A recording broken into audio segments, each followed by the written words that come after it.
yakin dan percaya Kau sanggup mengubah malam menjadi siang. Ku yakin dan percaya Kau sanggup mengubah beban menjadi berkah.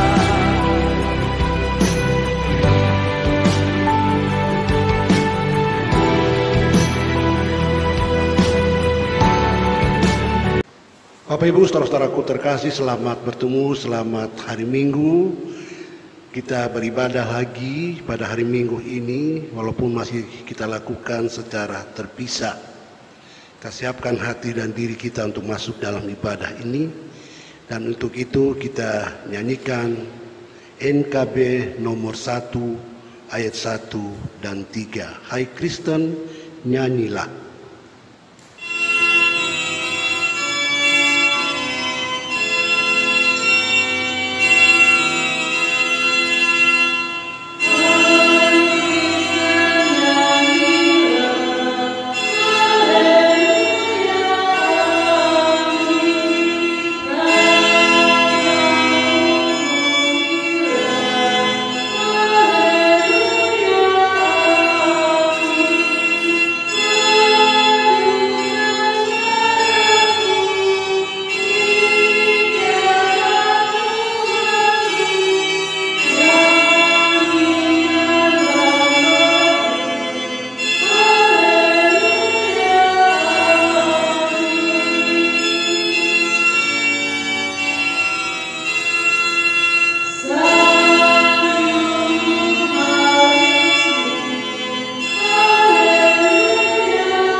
Kita tabiskan ibadah kita. Dengan nama Bapa, Anaknya Yesus Kristus, dan Roh Kudus. Amin. Tuhan menyertai kamu sekalian.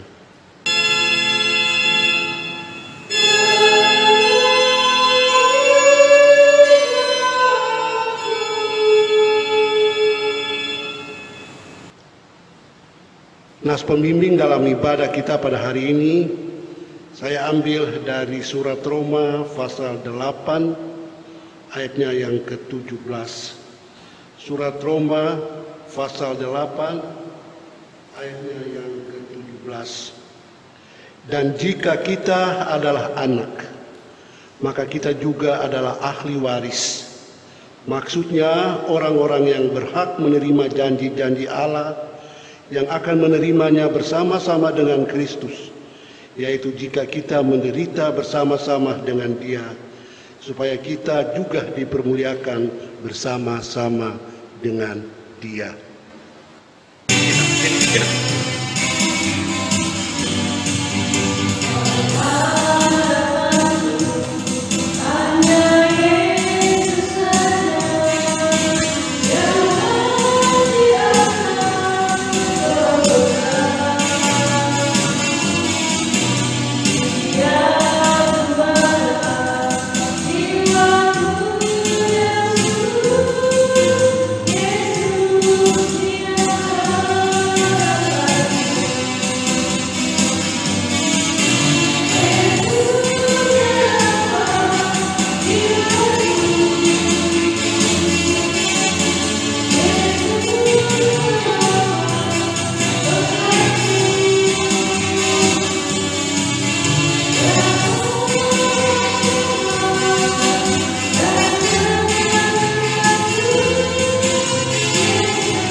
Saudaraku, kita mengikuti pembacaan hukum Allah yang diambil dari dalam kitab Keluaran pasal 20 ayat 1 sampai 17.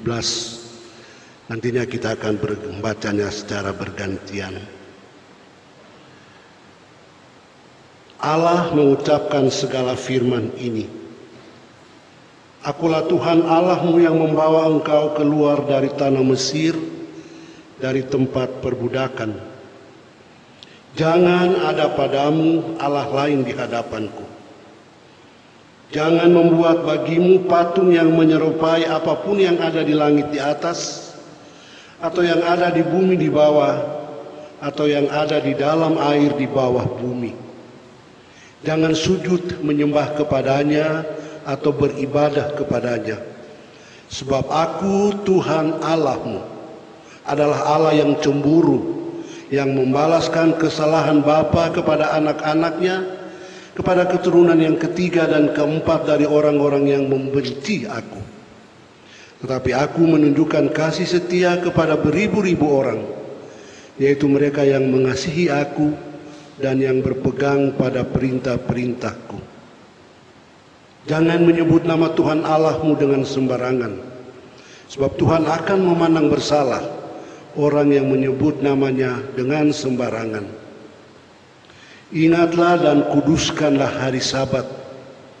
6 hari lamanya engkau akan bekerja dan melakukan segala pekerjaanmu, tetapi hari ke-7 adalah hari Sabat Tuhan Allahmu. Maka jangan melakukan sesuatu pekerjaan. Engkau atau anakmu laki-laki atau anakmu perempuan atau hambamu laki-laki atau hambamu perempuan atau hewanmu atau orang asing di tempat kediamanmu. Sebab 6 hari lamanya Tuhan menjadikan langit dan bumi, laut dan segala isinya, dan Ia berhenti pada hari ke-7. Itulah sebabnya Tuhan memberkati hari Sabat dan menguduskannya.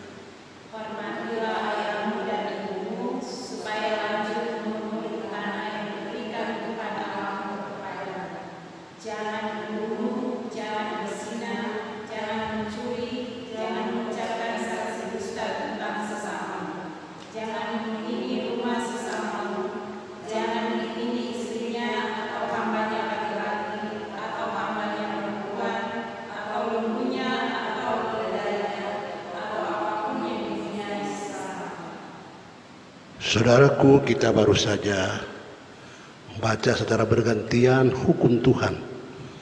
Dan ketika kita berkaca darinya tentang hidup kita sehari-hari, kita sadar bahwa kita banyak melakukan kesalahan, pelanggaran, bahkan dosa.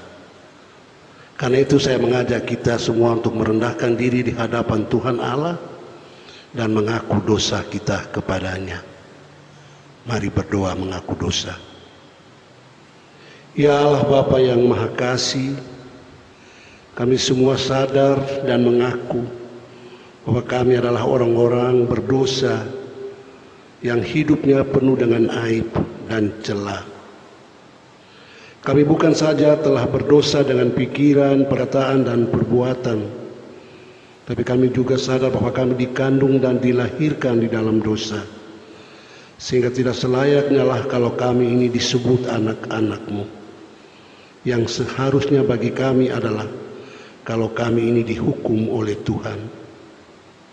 Karena itu kami mohon demi kemurahan-Mu ya Tuhan, kiranya Engkau mengasihani dan mengampuni kami, lalu mengaruniakan Roh Kudus-Mu kepada kami, agar kami dapat hidup menurut kehendak-Mu.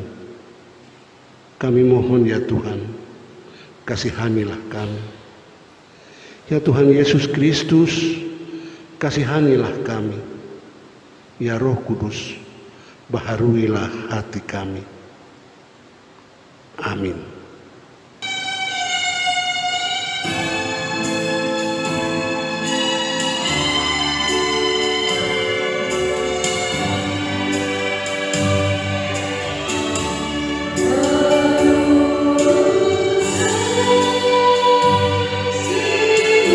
Yeah.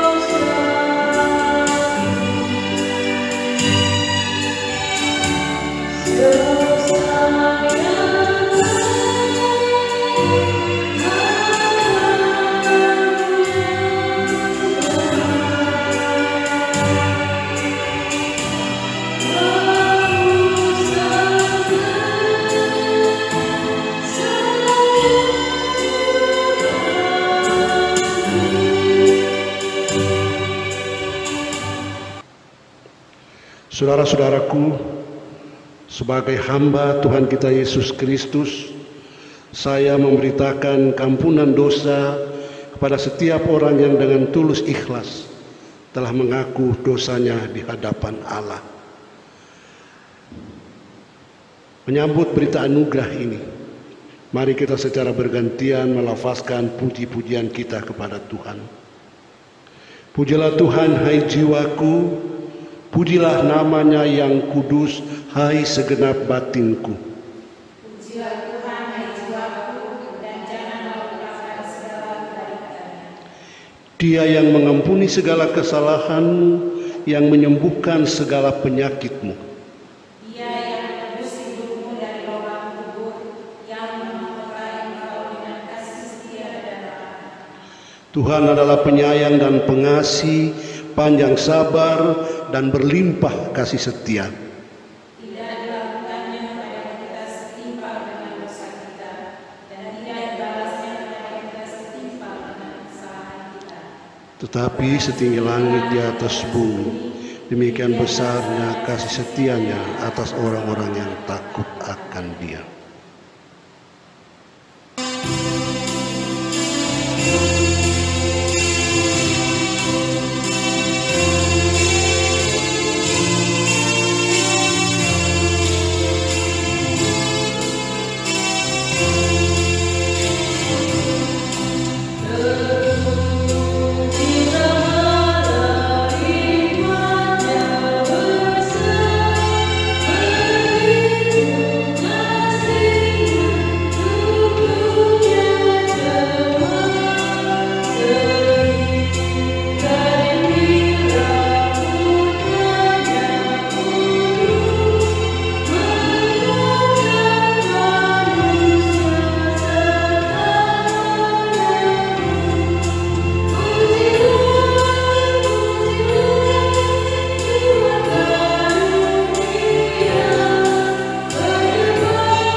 Saudara-saudaraku, kita berdoa.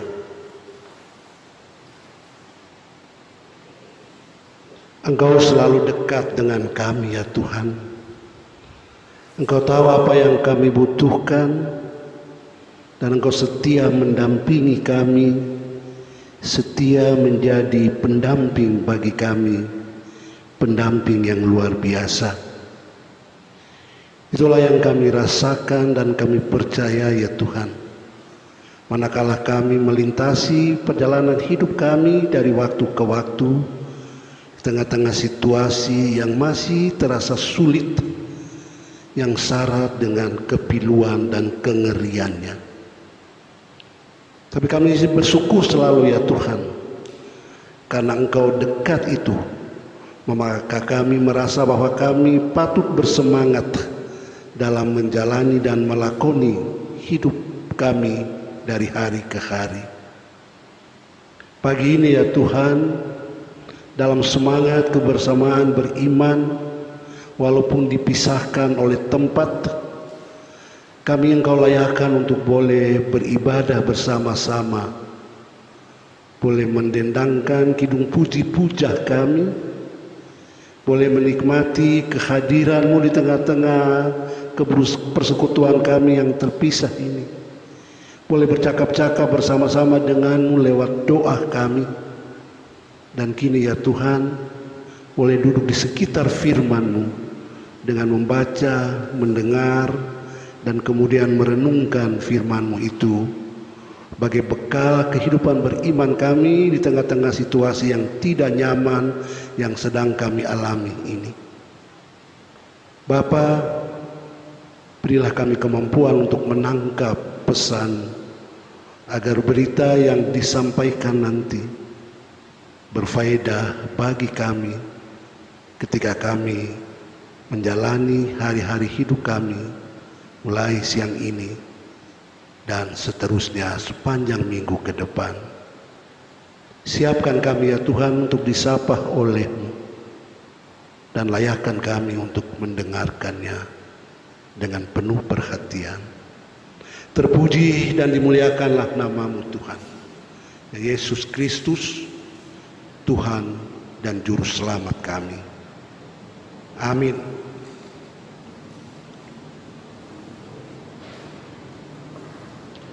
Bapak Ibu, saudara-saudaraku yang sama-sama disayangi oleh Tuhan kita Yesus Kristus, bacaan hari Minggu ini ditetapkan untuk kita adalah dari surat Roma pasal 8 ayat 18 sampai ayat 30.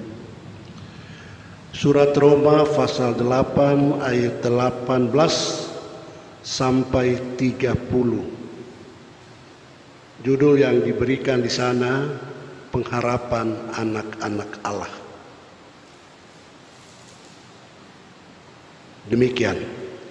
Sebab aku yakin bahwa penderitaan zaman sekarang ini tidak dapat dibandingkan dengan kemuliaan yang akan dinyatakan kepada kita. Sebab dengan sangat rindu seluruh makhluk menantikan saat anak-anak Allah dinyatakan. Karena seluruh makhluk telah ditaklukkan kepada kesia-siaan, bukan oleh kehendak dia sendiri, tetapi oleh kehendak Dia yang telah menaklukkannya. Tetapi di dalam pengharapan, karena makhluk itu sendiri juga akan dimerdekakan dari perbudakan kebinasaan dan masuk ke dalam kemerdekaan kemuliaan anak-anak Allah. Sebab kita tahu bahwa sampai sekarang segala makhluk sama-sama mengeluh dan sama-sama merasa sakit bersalin. Dan bukan hanya mereka saja, tetapi kita yang telah menerima karunia sulung roh, kita juga mengeluh dalam hati kita sambil menantikan pengangkatan sebagai anak, yaitu pembebasan tubuh kita. Sebab kita diselamatkan dalam pengharapan, tetapi pengharapan yang lihat bukan pengharapan lagi. Sebab bagaimana orang masih mengharapkan apa yang dilihatnya. Tetapi jika kita mengharapkan apa yang tidak kita lihat, kita menantikannya dengan tekun. Demikian juga Roh membantu kita dalam kelemahan kita, sebab kita tidak tahu bagaimana sebenarnya harus berdoa. Tetapi Roh sendiri berdoa untuk kita kepada Allah dengan keluhan-keluhan yang tidak terucapkan. Dan Allah yang menyelidiki hati nurani mengetahui maksud Roh itu, yaitu bahwa Ia sesuai dengan kehendak Allah berdoa untuk orang-orang kudus. Kita tahu sekarang bahwa Allah turut bekerja dalam segala sesuatu untuk mendatangkan kebaikan bagi mereka yang mengasihi Dia, yaitu bagi mereka yang terpanggil sesuai dengan rencana Allah. Sebab semua orang yang dipilihnya dari semula, mereka juga ditentukannya dari semula untuk menjadi serupa dengan gambaran anaknya, supaya Ia, anaknya itu, menjadi yang sulung di antara banyak saudara. Dan mereka yang ditentukannya dari semula, mereka itu juga dipanggilnya, dan mereka yang dipanggilnya, mereka itu juga dibenarkannya, dan mereka yang dibenarkannya, mereka itu juga dimuliakannya. Saudaraku, demikian pembacaan Alkitab kita bersama pada hari ini. Yang berbahagia ialah mereka yang mendengarkan firman Allah dan yang memeliharanya. Haleluya.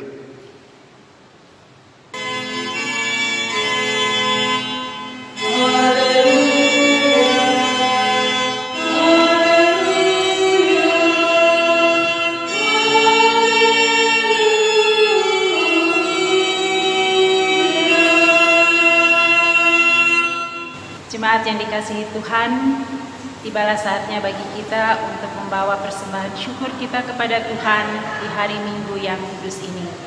Hendaklah masing-masing memberi dengan sukacita, jangan dengan duka atau karena terpaksa, sebab Tuhan mengasihi orang-orang yang memberi dengan sukacita. Sementara kita membawa persembahan syukur kita kepada Tuhan, kita akan menyanyikan MKB nomor 208 bait 1 dan 3, tabur waktu pagi.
Mari kita berdoa. Ya Allah yang Maha Kaya, Allah yang Maha Kuasa, Allah yang Maha Murah, kami sungguh bersyukur di hari Minggu ini ya Tuhan, karena kami diberikan kesempatan untuk membawa syukur kami kepadamu melalui persembahan kami di hari Minggu ini. Berkatilah ya Tuhan apa yang kami bawa pada hari ini, dan biarlah melalui persembahan ini nama Tuhanlah yang dipuji dan dimuliakan. Berkati kami semua yang sudah membawa persembahan ini dengan penuh sukacita. Hanya di dalam nama Tuhan Yesus Kristus, sumber hidup kami bawa doa kami kepadamu. Amin.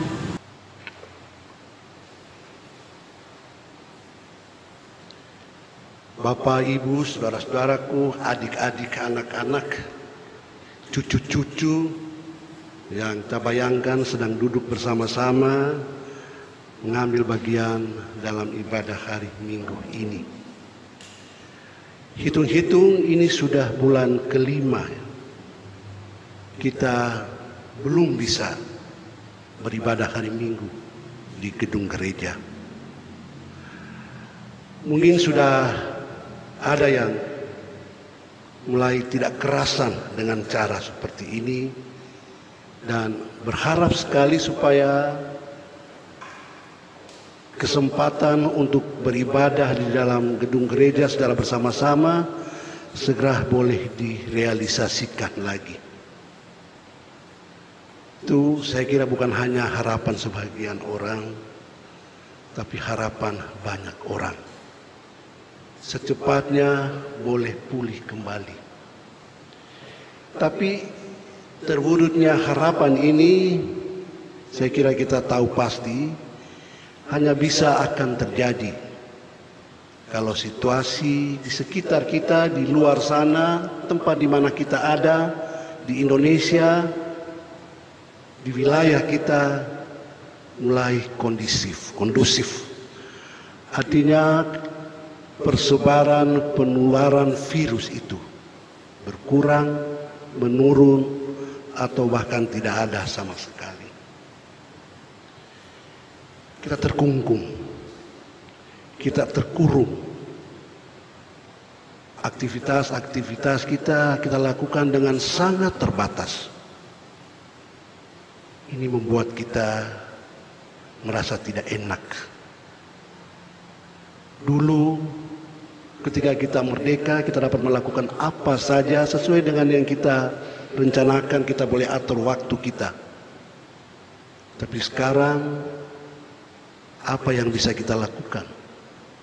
Kecuali mematuhi, tadi aku baca 3M-nya. Pakai masker, pakai menjaga jarak, dan yang ketiga, menjauhkan diri dari perkumpulan-perkumpulan. Tapi mungkin M itu masih bisa ditambah lebih banyak lagi ya. Mencuci tangan, mencuci wajah, mencuci pakaian yang kita pakai ketika kita bertemu dengan orang lain. Banyak sekali M di sana. Itu membuat hidup kita, mohon maaf, boleh kita katakan menderita sebetulnya. Karena ketika kita hidup dan menjalani hidup kita tidak secara normal, secara biasa, karena di sana sini harus dibatasi, kata menderita pantas kita kenakan di sana. Ketika seorang anak dilarang untuk tidak boleh keluar rumah, dikurung di kamar karena telah melakukan sesuatu yang salah di mata orang tuanya sesuai kesepakatan bersama, anak itu pasti menderita di dalam kamarnya. Ketika seseorang merasa tidak bisa lagi dengan leluasa untuk berjumpa kawannya, orang itu juga pasti menderita dalam batinnya. Penderitaan saudara-saudaraku sekarang ini menjadi pengalaman bersama, pengalaman banyak orang, pengalaman dunia. Saya tidak tahu persis, saya lupa apakah masih ada negara di dunia ini yang nol virus COVID-19. Ada yang tahu informasi tentang itu? Mungkin masih ada, tapi sedikit persentasinya. Nah, kalau ancaman virus ini kita labelkan sebagai bagian dari penderitaan, maka itu kita katakan bahwa ada begitu banyak manusia di dunia ini yang terkungkung di dalam penderitaan. Saudara-saudaraku, kekasih-kekasih Tuhan Yesus, penderitaan yang dialami oleh manusia sebetulnya bukan hanya ketika nanti dimunculkan oleh ancaman virus COVID-19. Penderitaan itu sudah muncul di dunia ini dengan berbagai-bagai bentuk. Tsunami yang menghantam beberapa bagian di Indonesia ini beberapa kali, itu pasti juga melahirkan penderitaan. Karena ada banyak korban di sana, korban nyawa, korban harta, korban batin. Bencana alam lainnya juga menghadirkan derita-derita tersendiri. Saudaraku, penderitaan adalah pengalaman banyak manusia. Dan bukan hanya di zaman modern ini. Cerita tentang penderitaan itu sudah melanda dunia ini dari zaman dulu. Di dalam Alkitab ada cerita-cerita yang membekaskan penderitaan yang luar biasa. Ada cerita tentang Bahtera Nuh. Itu ya, kitab Kejadian. Itu air bah itu pasti meninggalkan penderitaan yang tidak ringan. Ada derita yang dialami secara pribadi dan derita itu juga luar biasa seperti yang diceritakan di dalam kitab Ayub. Kehilangan segala-galanya. itu juga adalah bagian penderitaan. Dan penderitaan-penderitaan seperti itu mungkin juga dirasakan oleh banyak orang lain yang kita sendiri tidak tahu. Beruntung Ayub ceritanya itu diceritakan di dalam Alkitab, jadi kita tahu. Tapi barangkali hal-hal atau yang sama atau yang mirip dengan itu juga barangkali dirasakan oleh banyak orang, hanya kita tidak tahu cerita tentang itu. Ada penderitaan kecil-kecilan. Ketika tidur malam-malam tiba-tiba lampu mati. Beberapa waktu lalu mati lampu kita ya. Yang sudah biasa tidur dengan alat pendingin, tiba-tiba alat pendinginnya tidak berfungsi, kegerahan, kepanasan, pasti terbangun, menderita. Semakin menderita lagi ketika melihat di sebelah sana nyala, hanya di kita yang tidak nyala lampunya. Anak-anak penderita, kalau apa yang dia inginkan, dia harapkan diberikan oleh orang tuanya, belum menjadi kenyataan. Saya dengar dalam era sekarang ini ada anak-anak yang harus belajar online tapi tidak bisa melakukannya karena kekurangan alat untuk itu. Tidak punya laptop, tidak punya HP. Itu penderitaan tersendiri yang sangat luar biasa. Hidup kita dikitari oleh penderitaan. Dan cara orang menyikapi penderitaan atau memberi jawab terhadap setiap penderitaan itu juga macam-macam. Dan belum tentu ada yang memuaskan. Sebagai orang tua misalnya, atau sebagai orang dewasa misalnya, ketika anak kita bertanya kepada kita, mengapa terjadi tsunami? Mengapa terjadi bencana alam? Mengapa gunung Sinabung meletus? Mengapa gunung Karangetang meledak? Mengapa si A harus mengalami sakit yang luar biasa? Apa jawaban kita terhadap pertanyaan-pertanyaan seperti itu? Kita mungkin mengajak anak-anak kita yang bertanya seperti itu untuk berdoa bagi situasi yang tidak ramah, bagi situasi sulit, bagi situasi yang syarat dengan penderitaan seperti itu. Tapi apakah itu jawaban terakhir kita terhadap pertanyaan atau keingintahuan anak itu?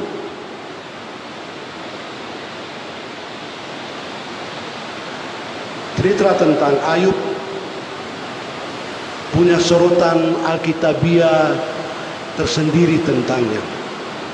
Bahwa apa yang dialami oleh Daud itu diketahui oleh Tuhan. Bahwa apa yang dialami oleh Ayub itu adalah sesuatu yang bukan berada di luar jangkauan Tuhan. Tapi Tuhan membiarkan itu terjadi untuk menyediakan sesuatu yang baru bagi Ayub. Kalau terbukti bahwa Ayub kesetiaannya tak pernah goyah dari ancaman derita seperti itu. Itu jawaban penderitaan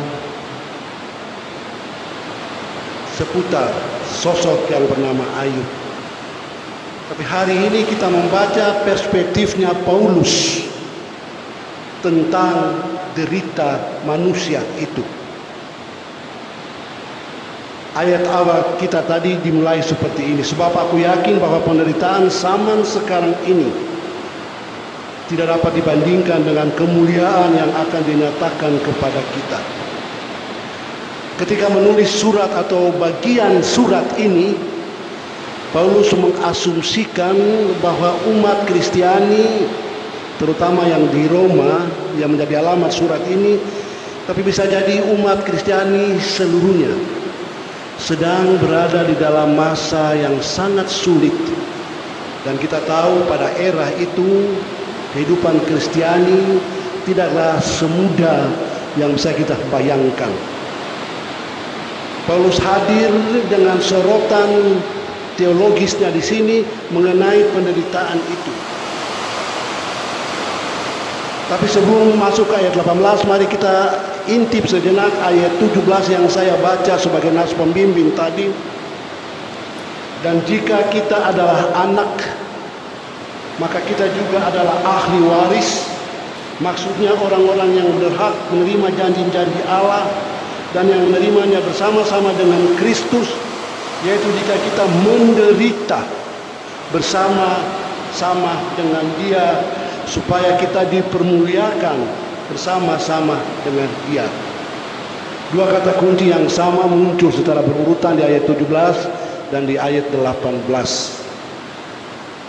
Kita umat percaya jadinya ya, disebut atau diberi status sebagai anak-anak Allah, anak-anak angkat mestinya ya, sebab kita tidak dilahirkan secara biologis dari Allah, tapi manusia yang ditetapkan oleh Allah menjadi anaknya di dalam Kristus, anak angkat, adopsi.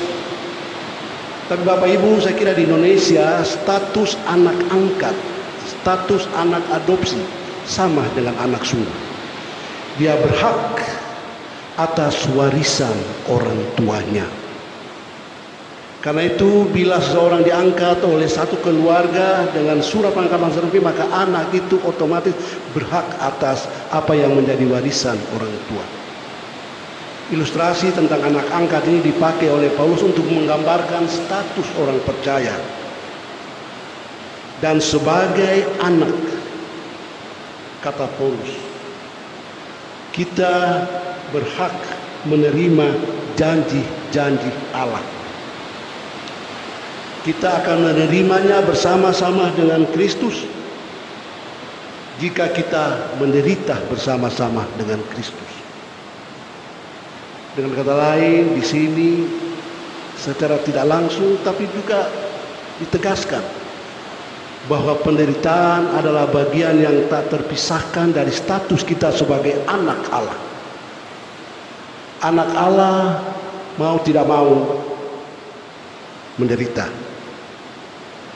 Ini bagian yang barangkali kontras dengan apa yang selalu didengung-dengungkan di sana, bahwa anak Allah harus enak karena anak raja harus berkecukupan, harus punya segala-galanya, harus berhasil dalam segala hal, harus nikmat hidupnya, harus punya banyak harta, harus punya banyak kekayaan.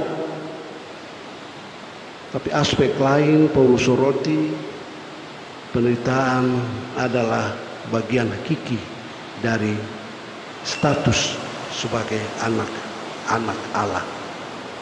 Paulus memang berbicara tentang menderita sebagai orang Kristen, penderitaan yang disebabkan atau dimunculkan oleh karena iman, tapi juga yang berbuntut, yang berimbas pada situasi-situasi kehidupan sosial, ekonomi yang tidak mudah untuk jalani. Tapi Paulus tidak hanya berakhir sampai di situ. Paulus mengatakan bahwa justru di dalam penderitaan itu kita diarahkan perhatian kita menuju kepada pengharapan akan terwujudnya kemuliaan itu. Iman Kristen mempercayai Yesus yang dimuliakan. Ini ditandai dengan peristiwa kenaikan Tuhan Yesus ke surga. Bayang-bayang kemuliaan seperti itulah yang diharapkan, yang menjadi isi harapan yang disodorkan oleh Rasul Paulus sebagai perspektifnya untuk umat yang sedang menderita. Bagaimana mengharapkan itu? Ilustrasinya kira-kira adalah seperti berikut. Bila seorang anak, saya suka bawa contoh anak, dijanjikan oleh orang tuanya untuk besok atau lusa akan dibeli sesuatu yang baru sebagaimana yang diminta oleh anak itu. Apa itu? Mainan kah? Buku cerita kegemarannya kah?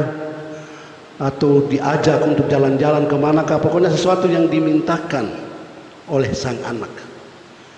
Maka mari kita bayangkan bagaimana perasaan atau suasana hati anak itu ketika mendengarkan janji ayah atau ibunya.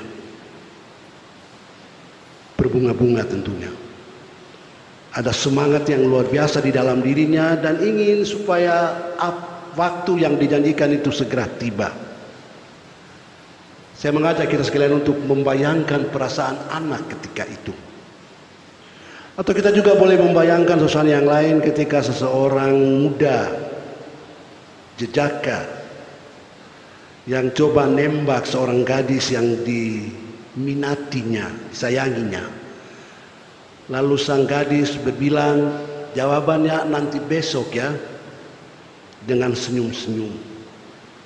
Mari kita bayangkan bagaimana perasaan pemuda itu untuk menunggu sampai datangnya besok, ketika jawaban sang calonnya itu diberikan. Barangkali dia tidak bisa menunggu lama malam itu untuk berlalu karena hatinya begitu menggebu-gebu dengan harapan bahwa apa yang dia impikan sejauh ini akan terjawab besok. Perasaan anak muda itu. Mari kita juga bayangkan perasaan seseorang yang sudah sejak lama mencari lapangan kerja, lalu pada suatu waktu ketika dia diwawancara, dia menemukan titik terang bahwa lapangan kerja akan tersedia baginya. Tapi belum hari itu, mungkin besok atau lusa. Mari kita bayangkan bagaimana suasana hati sang pencari kerja itu. Mari kita juga bayangkan suasana hati seseorang yang sedang sakit, tapi pada suatu waktu dokter mengatakan bahwa dalam 3 hari lagi kau akan sembuh dan boleh pulang. Setelah barangkali mengalami masa perawatan sekian lama dengan keluhan yang banyak sekali, mari kita bayangkan bagaimana suasana hati sang pasien itu ketika mendengarkan kepastian dari dokter yang merawatnya. Nah, kalau Bapak Ibu sudah bisa membayangkan suasana hati contoh-contoh orang yang saya sebutkan tadi, maka Paulus sebetulnya sedang menghadirkan kira-kira gambaran suasana hati seperti itulah yang harus ada pada kita. Sekalipun kita sekarang ini menderita, tapi jaminan dan kepastian akan kemuliaan yang dijanjikan oleh Tuhan itu ada dalam genggaman kita. Dengan kata lain, saudara-saudaraku, ketika Paulus berbicara tentang penderitaan, pengharapan dan kemuliaan di sini, sekalipun prospeknya itu ke depan, tapi untuk masa kini Paulus hadirkan semangat untuk menyongsong hari esok. Setiap kita tidak terpaku, tidak hanyut, tidak terpusat perhatian kita hanya pada lingkungan yang syarat dengan penderitaan itu. Tapi Paulus mengajak kita, karena itu dia memberikan status kita atau mengingatkan kita akan status kita sebagai anak-anak Allah, pewaris janji Allah itu. Orang boleh tidak menepati janjinya. Sang gadis yang dilamar oleh cowok tadi bisa saja tidak menepati janjinya dengan mengatakan, maaf, kau bukan tipeku. Perusahaan yang sudah menjanjikan bahwa pekerjaan tersedia bagi sang pelamar bisa saja berubah pikiran dan mengatakan, maaf, kami salah penilaian. Anda ternyata tidak cocok bekerja di sini. Dokter barangkali juga keliru dalam keputusannya. Sesudah 3 hari dia kembali mengatakan kepada pasien, maaf, kami terpaksa harus merawat bapak atau ibu lagi selama 1 minggu ke depan. Tapi Tuhan, mungkinkah Tuhan mengubah kepastian jaminannya itu? Mungkinkah Tuhan membatalkan apa yang telah Dia tetapkan sebelumnya? Mungkinkah Tuhan akan ingkar janji? Mungkinkah Tuhan akan melupakan apa yang telah Dia janjikan sebelumnya? Untuk pertanyaan-pertanyaan seperti itu, Paulus memastikan jawabannya tidak. Manusia boleh berubah, tapi Tuhan tidak. Karena itu bagian Alkitab yang kita baca tadi menutup pernyataan Paulus dalam ayat 29 hingga 30. Saya baca sekali lagi. Sebab semua orang yang dipilihnya dari semula, mereka juga ditentukannya dari semula untuk menjadi serupa dengan gambar anaknya, supaya ia anaknya itu menjadi yang sulung di antara banyak saudara. Saudaraku, perhatikan kata semua. Dan mereka yang ditentukannya dari semula, mereka juga dipanggilnya. Dan mereka yang dipanggilnya, mereka juga yang dibenarkannya. Dan mereka yang dibenarkannya, mereka itu juga dimuliakannya. Kelanjutan dari kata semua, tanpa kecuali. Paulus yakin bahwa Tuhan setia pada janjinya. Janji itulah yang merupakan pengharapan. Dan untuk menuju ke terwujudnya pengharapan itu, Paulus mengajak kita untuk membekali diri kita dan hati kita dengan semangat, bagaikan orang-orang yang sedang menantikan sesuatu yang dijanjikan yang akan diraih dalam waktu dekat. Pasti ketika kita menantikan sesuatu yang kita tahu akan terlaksana dalam waktu dekat, suasana hati kita akan girang, akan bersuka, akan bersemangat. Kalau ada ibu-ibu yang suaminya bekerja di laut dan tahu bahwa besoknya akan pulang, semangat untuk menantikan besok datang yang sang suami, semangat seperti itulah yang mau ditonjolkan oleh Paulus bagi setiap orang menantikan perwujudan pengharapan itu. Saudaraku, di tengah-tengah kemelut situasi kita yang seperti ini, mari kita bekali, perlengkapi, perkuat diri kita dan hati kita dengan perasaan, dengan semangat hidup seperti itu. Bagaikan meraih besok apa yang sudah sejak lama kita idamkan. Bagaikan menggenggam besok apa yang sudah sejak lama kita dambakan. Perasaan, semangat, gairah, seperti itulah yang perlu ada di dalam diri kita. Maka seberat apapun derita yang ada di sekitar kita atau di dalam kita, kita boleh memastikan berhasil menghalaunya, menjauhkannya sejauh-jauhnya, dan melintasinya untuk suatu atau serangkaian kehidupan yang berkemenangan. Semoga kita punya semangat, punya gairah hidup, dan tidak dininabobokan, tidak dilemahkan oleh situasi yang mengganggu ketenangan kita selama ini. Amin.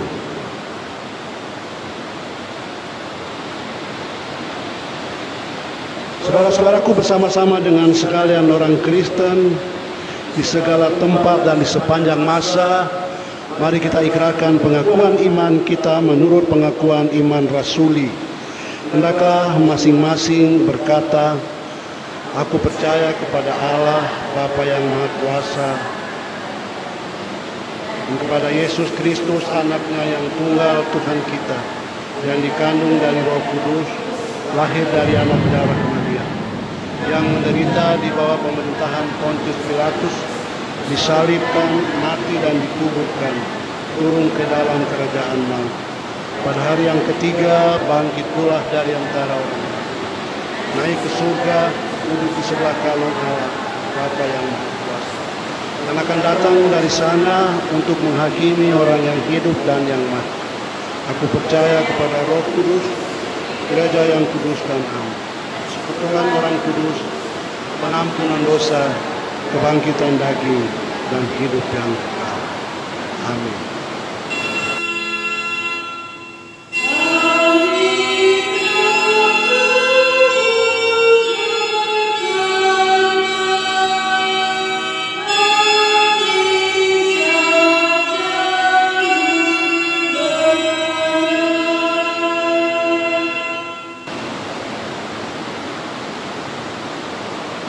Kita berdoa syafaat dan akan kita akhiri dengan mengucapkan bersama-sama doa Bapa kami.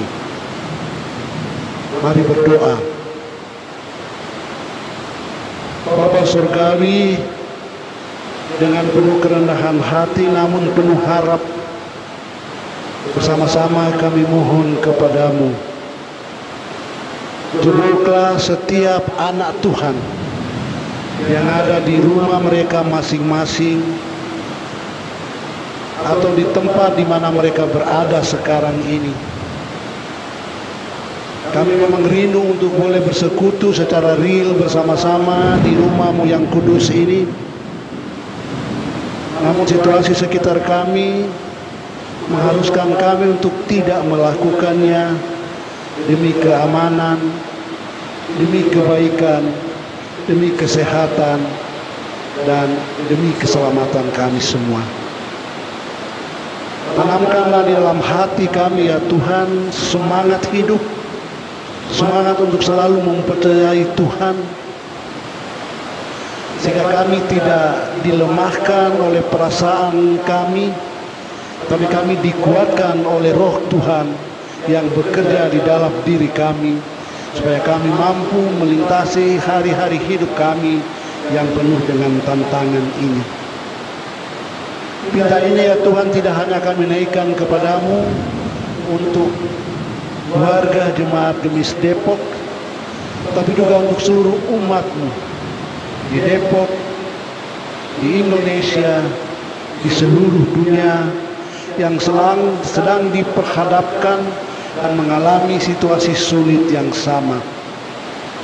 Kami berharap penuh ya Tuhan bahwa situasi sulit ini akan boleh berlalu sesegeranya dari kami, sehingga kehidupan normal boleh kami jalani lagi. Tapi mampukan kami sekarang ini ya Tuhan untuk bisa beradaptasi dengan pola-pola hidup, pola-pola bergaul, pola-pola beraktivitas sebagaimana yang ditetapkan oleh pemerintah bangsa kami. Untuk mereka juga ya Tuhan bersama-sama kami berdoa, karena mereka akan terus-menerus berjuang sebisa mungkin menemukan obat yang bisa menyembuhkan dampak dari virus ini, juga menemukan bahan yang bisa membuat kami semua, tubuh kami, diri kami bisa imun terhadap gangguan virus ini. Kami berdoa ya Tuhan untuk saudara-saudara kami yang berjuang di gugus depan, yang berhadapan langsung dengan masalah ini di rumah sakit, di tempat-tempat perawatan. Kami berdoa untuk para dokter, para perawat. Kami berdoa untuk para sukarelawan, kiranya mereka diberkati dengan kekuatan, dengan kesehatan yang mendukung, dengan semangat kehidupan bersosial yang membuat mereka semakin tekun untuk menjawab panggilan moral kemanusiaan ini. Bapa di surga, kami menopang dalam doa kami saudara-saudara kami yang menjadi korban dari keganasan virus ini, keluarga-keluarga yang terpaksa harus dipisahkan dari orang-orang yang mereka kasihi. Beri mereka semangat baru ya Tuhan untuk menjalani hidup ini. Saudara-saudara kami yang sekarang ini dinyatakan positif terserang virus ini, beri mereka kesabaran, keuletan, kekuatan ekstra, ketabahan ya Tuhan, supaya bisa melalui saat-saat yang tidak mudah ini. Saudara-saudara kami yang masih dalam proses pengawasan, biarlah mereka boleh berlaku, bersikap dengan baik, supaya proses pengawasan itu boleh berlangsung dengan baik. Tapi semuanya itu ya Tuhan tidak membuat kami lupa untuk bersyukur kepadamu, karena banyak hal yang boleh kami nikmati dalam hidup kami sehari-hari. Beberapa saudara kami sepanjang minggu berlalu merayakan sukacita hari ulang tahun mereka dengan syukur ya Tuhan. Kami berdoa untuk Bapak Hari Agus Rembet, kami berdoa untuk Ibu Christine Tinondihang, kami berdoa untuk saudara kami Yohan Sebastian Tinondihang. Mereka bertiga ini berhari ulang tahun sepanjang minggu yang berlalu ini ya Tuhan. Kami percaya bahwa sukacita, syukur mereka dikenan dan diberkati oleh Tuhan. Tuhan memberikan mereka umur panjang, dilingkupi oleh kesehatan yang mendukung mereka boleh tetap beraktivitas. Secara khusus juga bersama-sama dengan warga PLK Kaum Perempuan Jemaat Gimis Depok, hari ini kami menaikkan syukur kepada Tuhan atas hari ulang tahun pelayanan kategori yang ke-13 Agustus. Kami percaya bahwa dengan usia yang ke-30 ini, PLK atau pelayanan kategori kaum perempuan ini akan semakin matang dalam melakoni perannya, kehadirannya di tengah-tengah kehidupan jemaat di sini, kehidupan bersama di tingkat resort, kehidupan bersama di tingkat sinodal, bahkan kehidupan bersama sebagai masyarakat. Pengurus PLK ini kami serahkan dalam tangan pengasihan Tuhan, supaya mereka juga semakin giat, semakin bijak dalam menetapkan program-program pelayanan. Kiranya Jemaat Gimis Depok juga akan ikut terberkati dengan kehadiran PLK Kaum Perempuan ini. Kami menopang dalam doa ini ya Tuhan juga Bapak Ibu saudara-saudara kami, bagian dari persekutuan jemaat kami ini yang sudah berada di usia lanjut, yang secara fisik tidak lagi sekuat, setegar hari-hari lalu, tapi percaya iman mereka selalu menjadi teladan yang luar biasa bagi generasi lainnya. Tetapkan percaya mereka, kuatkan dan sehatkan mereka, dan biarlah semangat beriman mereka selalu ada dan memancar ke lingkungan sekitarnya.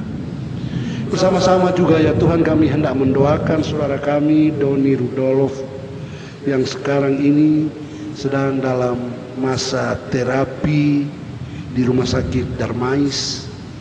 Kami berdoa untuk proses terapi ini kiranya boleh berlangsung dengan baik. Doni sendiri diberi kekuatan yang buat dia boleh menjalani masa terapi ini. Dokter, perawat yang memberi pelayanan dan perawatan terhadapnya juga diberkati oleh Tuhan sendiri. Orang tua, kaum keluarga, orang-orang di sekitar Doni yang mengasihinya juga dikuatkan, ditabahkan dan diberkati oleh Tuhan sendiri. Bapak, bersama-sama sebagai jemaat kami juga hendak menyongsong hari ulang tahun kemerdekaan bangsa kami yang tentunya pada hari Senin tanggal 17. Dan bersamaan dengan itu juga Jemaat Gimis Depok akan merayakan hari ulang tahunnya yang ke-30.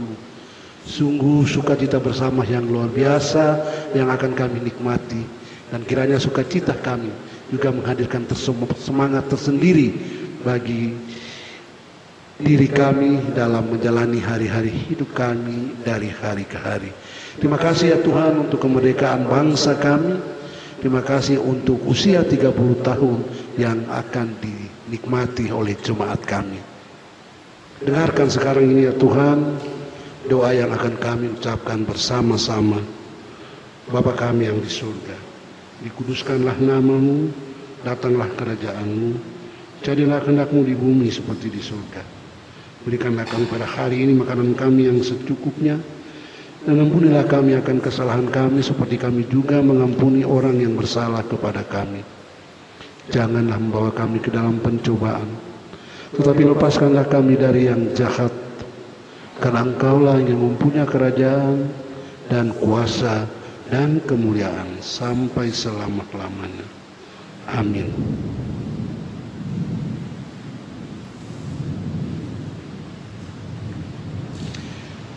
Saudara-saudaraku, nyanyian penutup kita adalah dari NKB. Nyanyian penutup kita adalah dari NKB nomor 201. Kita nyanyikan bait ke-1 dan kedua, Di Jalan Hidupku.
Saudaraku, arahkanlah hatimu kepada Allah. Jalanilah hari-hari hidupmu dengan sukacita dan damai sejahtera. Terimalah berkat Tuhan. Kasih karunia Tuhan Yesus Kristus, kasih Allah Bapa, dan persekutuan dengan Roh Kudus menyertai kamu sekalian dari sekarang dan seterusnya. Amin.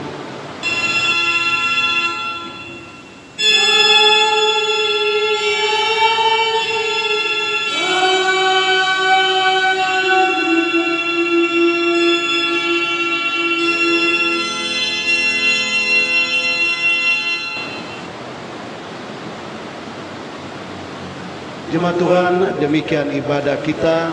Selamat berhari Minggu. Ku yakin dan percaya Kau sanggup mengubah malam menjadi siang. Ku yakin dan percaya Kau sanggup mengubah beban menjadi berkah.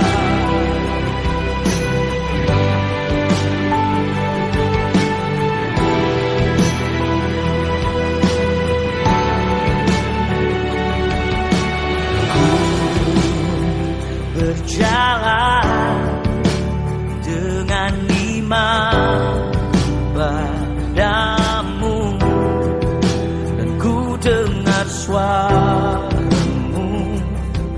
dan aku percaya.